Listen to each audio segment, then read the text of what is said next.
Welcome back एक नए गणित के साथ। आज आपका लॉगरिथम। कल हमने इससे पहले त्रिकोणमिति खत्म किया। अब थोड़ा सा हम लोग जानते हैं कि लघुगणक क्या है। जैसे कि आप लोगों को पता है कि लघुगणक का शुरुआत कहाँ से होता है, किस तरीके से इसका उपयोग करते हैं, ये जानते हैं। यू नो दैट 2 का घात 3 जैसे होता है, उसको हम लोग क्या करते हैं, 8 करते हैं, है ना।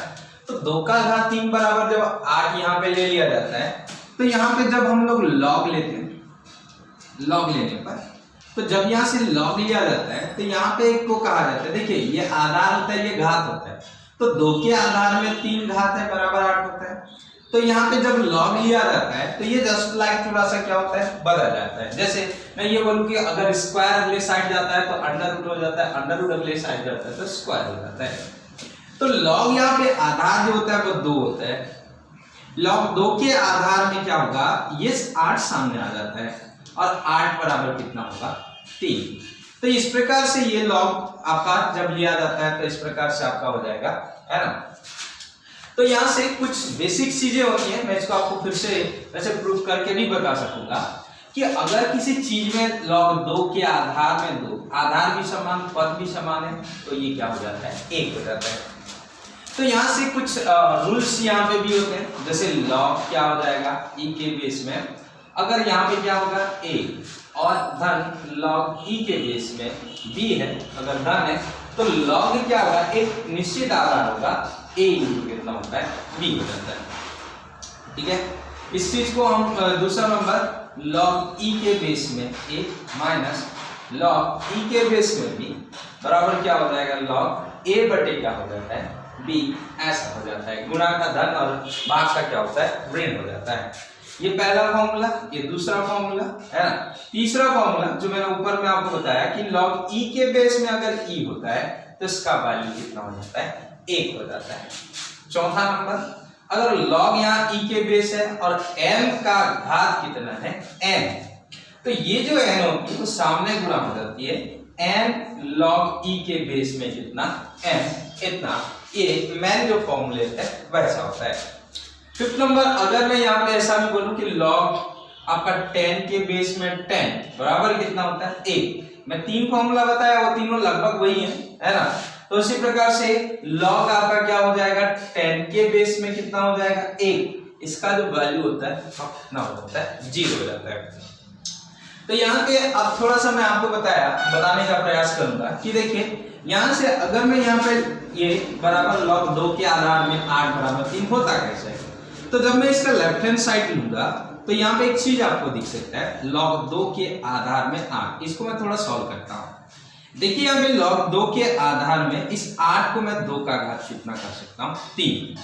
अब यहाँ से एक फॉर्मूला अभी भी चौथा नंबर देख सकते हैं, log n का घात n है तो n log n है। तो ये जो 3 है वह 3 सामने आ जाता है और log कितना होगा, 2 के आधार में 2, है ना। तो यहाँ पे 3 गुणा कितना हो जाएगा, 1 बराबर देख सकते हैं 3, जो कि मेरा क्या होगा, राइट हैंड साइड है। तो मेरा कहना यह है कि अगर 2 का घात, इस चीज को हम लोग बीजगणित कह सकते हैं, तो 2 का घात 3 बराबर 8 होता है। log ले लिया जाता है तो log 2 के बेस में 8, मतलब इसको आधार बोला जाता है। log 2 के बेस में 8 बराबर कितना होगा, 3, है ना। तो इस प्रकार से log 2 के बेस में 8 बराबर log 2 के बेस में 2, देखिए घात का घात 3, 3 सामने आ जाएगा इससे और ये यहाँ पे हो जाएगा। ठीक उसी प्रकार से यहाँ पे आपका, अगर मैं आपको log कितना बोलता हूँ, 100 बोलता हूँ या 1000 बोलता हूँ, तो यहाँ पे 100 बोलूंगा तो log आपका 10 का घात 2 हो जाएगा। और 2 सामने, देखिए ये कुछ नहीं होता है तो आधार यहाँ 10 रहता है, तो ये 2 सामने आ जाएगा और log 10 के आधार में 10 बराबर कितना होगा, ये इस प्रकार से log 10 का मान 1 हो जाएगा, तो इसका वैल्यू कितना, 2 हो जाएगा। वैसे 1000 का घात कितना होगा, 3। तो वैसे ये आपका क्या होता है, लॉगरिथम होता है। तो लॉगरिथम की एक कुछ बेसिक कॉन्सेप्ट है ना, जिस चीज को हम लोग आपको आसानी से बना सकते हैं। अब देखिए मैं कुछ क्वेश्चंस आपको दे रहा हूँ, log 10 के आधार में या e के आधार में, जो भी आधार होगा आपका क्या हो जाएगा, SW यहाँ पे इसको आपको बनाना है। log आपका कितना होगा, e के आधार में 8 ऋण log कितना होगा, e के आधार में 4, इसका वैल्यू आप लोग को बनाना है ना। आपको यहाँ पे निकालना है log आपका क्या हो जाएगा, आपका 10 1000, यहाँ से 1000 का वैल्यू आपको निकालना है ना। लॉग आपका क्या हो जाएगा, यहाँ पे आपका 7 का घात कितना 5, इसका वैल्यू निकालना है, यहाँ 10 है ना। जैसे मैं यहाँ पे ये भी बोल सकता हूँ लॉग आपका 10 के आधार में आपका कितना हो जाएगा 200, है ना। इसका आपको क्या निकालना है, वैल्यू निकालना है ना। तो इस प्रकार से आप लोग यहाँ पे क्या कर सकते हैं, ये आप होमवर्क है, इस होमवर्क को आपको क्लियर करना है। उसके बाद में थोड़ा सा और चीज जिसको कि चर घातांकीय बोला जाता है, ठीक है। चर घातांकीय किस चीज को कहा जाता है, देखिए चर घातांकी मतलब यहाँ पे क्या होता है, अचर का घात चर। अगर अचर का घात चर है तो उसको चर घातांकी, और चर का घात अचर है तो इसको बीजगणित कहा जाता है, ठीक है। तो चर का घात आपका अचर है, जैसे x का घात 5 है तो ये आपका बीजगणित है। लेकिन अचर का घात जब चर होता है तो उसको चर घातांकी कहा जाता है। जैसे अचर क्या क्या आते हैं, एक कहा जाता है, जैसे आप लोग जानते हैं पाई, है ना, ई, ये सब क्या होते हैं, अचर राशि होते हैं। और अचर जैसे यहाँ पे 5, 3, 2, ये सारी चीज अचर है। तो जब आपका क्या होगा, अचर का घात जब चर होता है तो उसको चर घातांकी कहा जाता है, ठीक है।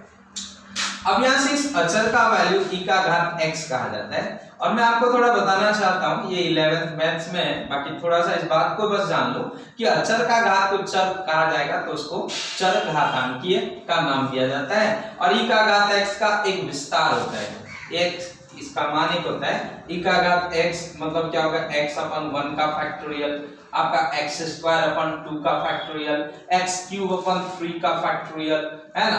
तो यहाँ से ऐसा जाता है।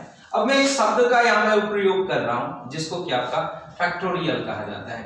तो फैक्टोरियल को हिंदी में कहा जाता है क्रम गुणित। क्रम गुणित का अर्थ यहाँ पे थोड़ा सा मैं आपको बताना चाहूंगा।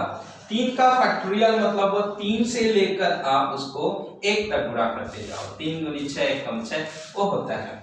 5 का फैक्टोरियल कितना होगा बोलने से, 5 जब तक कि आपका कितना हो जाएगा, आपको गुणा करते करते जाना है जब तक 1 गुना हो जाए। तो 5 24 और 120, ये उसका क्या होता है क्रम गुणित। तो इस प्रकार से इसके आपको क्या कहा जाता है, फैक्टोरियल कहा जाता है। तो चर घातांकी मतलब यहाँ पे बस इस बात का याद रखना है कि जब यहाँ पे क्या हो जाएगा, अचर का घात चर होता है तो उसे हम लोग क्या कहते हैं, चर घातांकी बोलते हैं, है ना।